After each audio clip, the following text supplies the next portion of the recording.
Hey threadheads, Darren here. Welcome back to another fly tying tutorial. Today we're going to be tying up a little pellet fly. This one is called the moose pellet, and basically it's made with a little bit of moose mane. Kind of gives the fly that segmentation.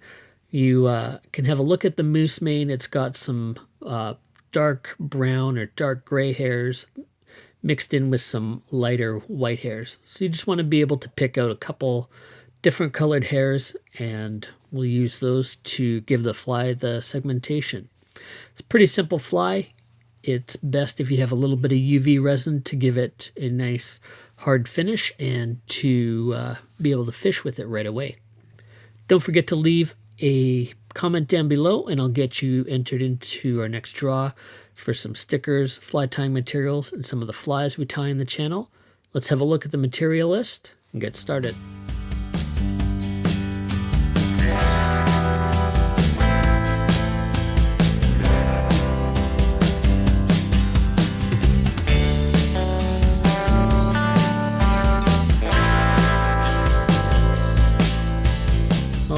Let's go ahead and get a fresh hook in the vise.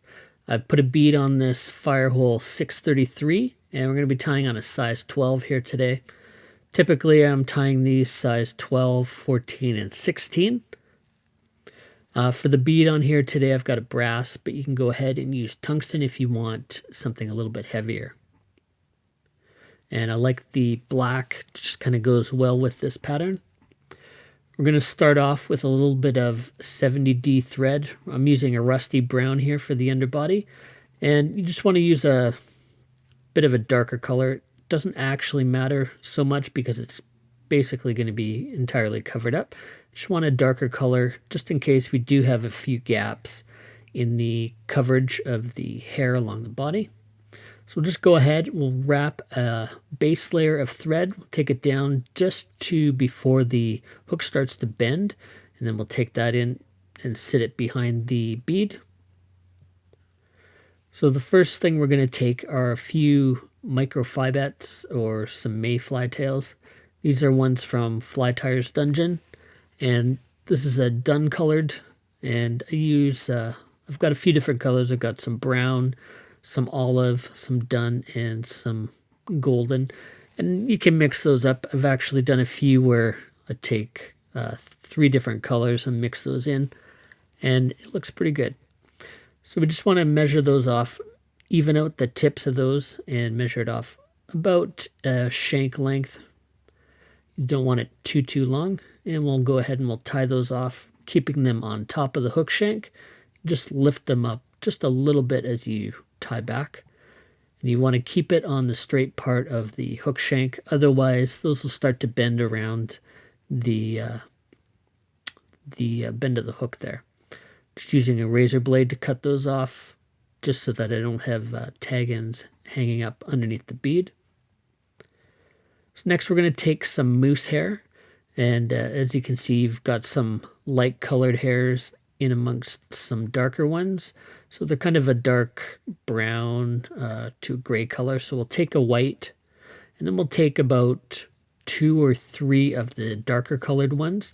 So closer to the tip, they're going to be darker colored. And as you kind of go down to the base, they lighten up a little bit. We don't want to go right to the tip, so we'll cut off the very tips of those. And we'll tie those in just in behind the bead. And the tips can be fairly small diameters as well as being fragile, so we don't want to tie them in right by the tip. And it doesn't matter so much the order that you tie them in. As you wrap, they'll kind of organize themselves, and you'll still get that nice segmentation. So you can build in a little bit of a taper here underneath. And with the 70D thread, it takes a little while, but you just want to kind of build up a bit of a taper towards the bead, and then that'll give you a nice shape, and it'll kind of help fill in the fly a little bit. So when you've got a taper that you like, you can go ahead and grab your, in this case we have 4 moose mane hairs. And we're just going to grab them and kind of put a bit of tension on them so that there's no slack in those. Then we'll pull those around, and if you need to, you can just use your finger and just push those together. You don't want any gaps there. So if you find that you're getting a little bit of a gap, go ahead and just unwind those and make sure that they're snugged up against each other. And once you've kind of got that started, it's fairly easy. You can just kind of go ahead and wrap that up the hook shank. It kind of gives you a bit of a pattern, something like you might get with a peacock quill, a little bit more pronounced with the white hair in amongst the darker there. So we'll go ahead, we'll put some thread wraps on both sides of that hair, make sure that it's locked in there tight. Again, we'll grab that blade and we'll just push that up against the bead, and we have a nice clean cut there. So for this fly, we're going to be adding a hot spot in here in the form of a thread collar.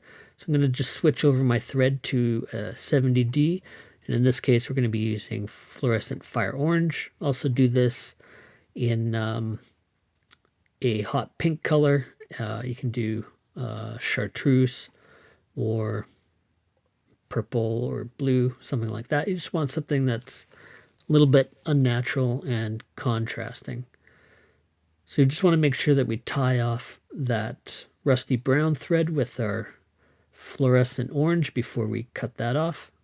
You want to make sure you cut that as close as you can to the fly itself. Then we'll go ahead and we'll just add a few more wraps and taper that up to the same diameter of the bead. And then we'll add a whip finish to complete that. Snug that, and then we'll go ahead in tight and clip off that excess thread. So we're pretty much done this fly. We're going to be finishing this with a little bit of Solorez bone dry. If you don't have the bone dry, you can use a regular head cement. You just want to make sure that you give it time to dry in between doing the final body and adding the wing bud. So just put a nice even coat on there, and we'll give that a zap with our UV light. One thing I've been doing with my UV light is just starting out a little bit further and then slowly bringing it into the fly, just so that the UV resin doesn't cure too quickly or too hot. All right, now that we've got that done, we're going to go ahead and we'll add our wing buds. So I'm just using a black nail polish here. And you can either just go ahead and apply that with the brush that the polish comes with, or you can, as I'm going to do here, just use a toothpick and just put a little bit of the paint on top of the wing buds. This gives you a little bit more control here. You're not going to get too much paint on there. One other option that we've now got is a colored UV resins, and I believe both Gulf and Solorez have products in this line, including a black, which will make your life quite a bit easier, right? So you just put a dab on there and cure it with the UV. In this case, we're just going to let that air dry, put it in the box, and go fish. Hey fly tyers, thanks for stopping by and checking out my fly tying videos. If you enjoyed the video and want to show your support, hit the thumbs up and share it to your social networks. I hope you consider subscribing to the channel, and if you do, be sure to hit the bell icon to get notifications on my latest fly patterns, tips, and reviews. If you have a question or comment, leave a message below. You'll also be entered into the next draw for some of the flies I tie and a few stickers. Until next time, this is Darren saying, keep a hook in your vise. Cheers.